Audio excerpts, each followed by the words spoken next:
आज हम लोगों को पढ़ना है संख्या पद्धति। क्या पढ़ना है?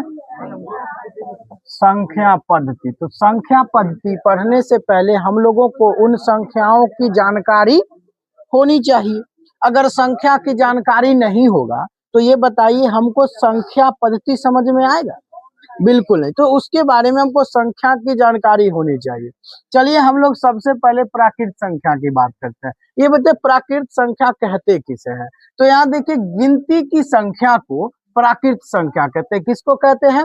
गिनती की संख्या को प्राकृत संख्या कहते हैं। अर्थात जो भी हम लोग गिनती करते हैं, जैसे हम लोग गिनती स्टार्ट करते हैं तो कहाँ से करते हैं? 1 2 3 4 5, है ना? इस तरह से हम लोग बढ़ते जाते हैं, है कि नहीं? वो अनलिमिटेड इनफाइनाइट तक हम लोग बढ़ते जाते हैं, वो कहीं स्टॉप नहीं होता है। अर्थात जो गिनती की संख्या है वो 1 से स्टार्ट हो रही है, तो 1 से आगे जितना भी नंबर है वो सब क्या है? प्राकृत संख्या। वो सब क्या है बुआ?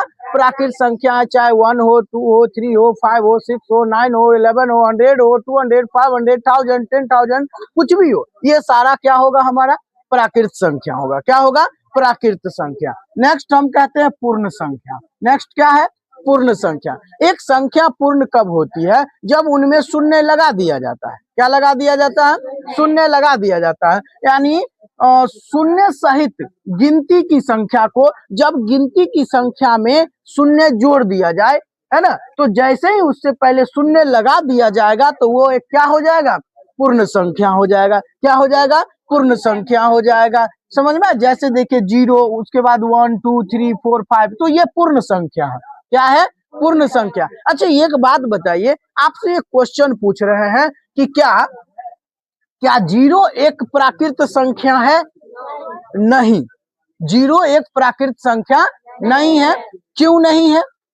क्योंकि 0 पूर्ण संख्या है, प्राकृत नहीं। क्योंकि प्राकृत संख्या गिनती की संख्या को कहते हैं और गिनती में शून्य नहीं आता है ना? इसलिए शून्य एक प्राकृत संख्या नहीं, बल्कि वह एक पूर्ण संख्या है। वह क्या है? पूर्ण संख्या है। किसी को कोई दिक्कत नहीं। चलिए उसके बाद हम लोग बात करते हैं पूर्णांक। ये पूर्णांक संख्या क्या है? पूर्णांक क्या है? देखिए शून्य सहित धनात्मक तथा ऋणात्मक संख्या के संग्रह को पूर्णांक कहते हैं। क्या कहते हैं? पूर्णांक कहते हैं। पूर्णांक किसे कहते हैं? शून्य सहित धनात्मक तथा ऋणात्मक संख्या के संग्रह को पूर्णांक कहते हैं। मतलब धनात्मक संख्या समझ रहे हैं? धनात्मक संख्या में मान लीजिए हम एक बात करते हैं, धनात्मक में क्या लेंगे?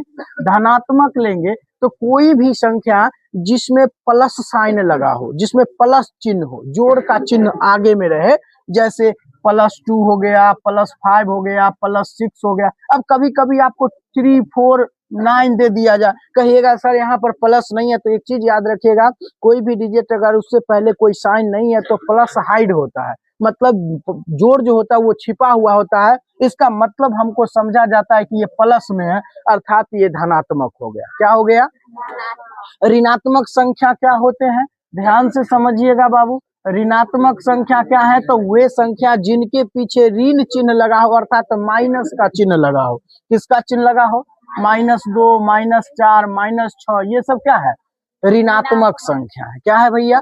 ऋणात्मक। हमने क्या बताया? धनात्मक और ऋणात्मक संख्या के संग्रह, उसमें शून्य भी होना चाहिए, है ना? तो शून्य सहित धनात्मक और ऋणात्मक संख्या के संग्रह को क्या कहते हैं? क्या कहते हैं? पूर्णांक कहते हैं। देखिए एग्जाम्पल यहाँ पर है ना, 0 है ना, इधर जाएंगे, 0 के लेफ्ट साइड में जाएंगे तो क्या होगा? माइनस में जाएगा, -1 -2 -3 -4 डॉट डॉट डॉट एक्सेट्रा, कहीं भी जा सकते हैं ना। इधर चलेंगे -2 3 4, राइट हैंड में जाएंगे तो प्लस और लेफ्ट हैंड में जाएंगे तो माइनस में होता है। कोई दिक्कत? आगे हम लोग सम संख्या की बात करते हैं। तो जो प्राकृत संख्या 2 से पूर्णतः विभाजित हो जाता है, जो प्राकृत संख्या, देखिए ये प्राकृत संख्या है। इस प्राकृत संख्या में कोई भी संख्या लीजिए जो 2 से पूरा कट जाए, जो 2 से पूरा कट जाए, और कोई भी संख्या जो 2 से पूरा विभाजित होगा उसको हम लोग क्या कहेंगे? सम संख्या कहेंगे। क्या कहेंगे बाबू? सम संख्या कहेंगे। जैसे देखिए 2 है, 2 से पूरा भाग लगेगा कि नहीं? बताइए। 4 में 2 से पूरा भाग लगेगा कि नहीं? 8 में लगेगा कि नहीं? 6 में लगेगा कि नहीं? बिल्कुल लगेगा। तो ये सारे ऐसे डिजिट हैं जो सम संख्या, यानी कोई भी संख्या ले लीजिए जो 2 से कट जाएगा वो सम संख्या। चलिए विषम संख्या की बात करते हैं। किसकी बात करते हैं? विषम संख्या। तो जो प्राकृत संख्या 2 से पूर्णतः विभाजित ना हो, यहाँ देखिए ये क्या कह रहा है? ना हो, है ना, यानी जो 2 से पूरा पूरा नहीं कटेगा, जो जिसमें दो से भाग नहीं लगेगा, और जिसमें 2 से भाग नहीं लगेगा उसको हम लोग क्या कहेंगे? विषम संख्या कहेंगे। क्या कहेंगे भैया? जैसे देखिए 1, 1 में 2 से भाग लगेगा क्या? 3 में पूरा पूरा कट जाएगा क्या? नहीं। 5 में कट जाएगा क्या? नहीं। मतलब ये एक विषम संख्या है। भाज्य संख्या किसको कहते हैं? तो देखिए जो संख्या एक या स्वयं के अलावा, जो संख्या एक या स्वयं के अलावा अन्य संख्या से भी विभाजित हो, अन्य संख्या समझ रहे? जैसे मान लो एक या स्वयं, मतलब एक या जो नंबर है उसी से भाग लगे, लेकिन अगर उसके बाद भी अगर किसी से लग रहा है तो वो भाज्य होगा। अगर उसमें उसके बाद अगर किसी से नहीं लग रहा है तो वो भाज्य नहीं होगा। मान लीजिए कि हम भाज्य का एक एग्जाम्पल ले रहे हैं, भाज्य का। चलिए हम भाज्य संख्या समझ, देखिए मान लीजिए कि यहाँ 8 है। अच्छा 8 में 1 से भी भाग लगेगा, बोलिए 8 में 1 से लगेगा कि नहीं लगेगा? अच्छा 2 से लगेगा कि नहीं? 2 में 8 आता है कि नहीं आता है? बिल्कुल आता है 2 में। अच्छा 4 से लगेगा कि नहीं लगेगा?